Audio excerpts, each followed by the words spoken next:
Tra poche settimane entreremo nel vivo delle feste natalizie e si aprirà anche il dibattito riferito al lavoro festivo. Ci si chiede se sia giusto lavorare di domenica nei negozi e centri commerciali. Pare che l'argomento non sia proprio nuovo. Infatti, già nel Medioevo la Chiesa introdusse una particolare raffigurazione di Gesù come monito contro il lavoro festivo.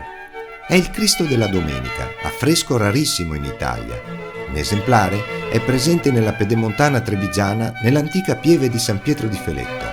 Gesù qui appare non i simboli della passione, quelli classici che siamo abituati a vedere, quindi la flagellazione e la crocifissione, ma è ferito dagli attrezzi da lavoro.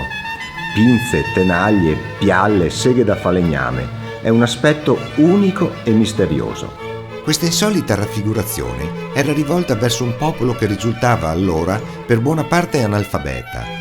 Un messaggio semplice ma efficace.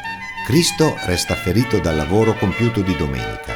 Siamo nel 1300 in attività quindi di aperta campagna, ci sono tutti gli attrezzi agricoli, tutti gli attrezzi del lavoro del tempo, probabilmente commissionato dai lanaioli, i quali lavoravano anche la domenica e forse non desideravano farlo, volendo osservare questo comandamento. Il Cristo della domenica è proprio un monito contro il lavoro domenicale. Un giorno alla settimana vale per santificare la festa, quindi un giorno di riposo ma anche un giorno dedicato al Signore. Ma il simbolo presenta anche un'altra curiosità. Il Cristo osserva a sinistra e a sinistra ci vanno i dannati. Chi non rispetta questo giorno dedicato a Lui verrà dannato e quindi condannato appunto nell'eternità.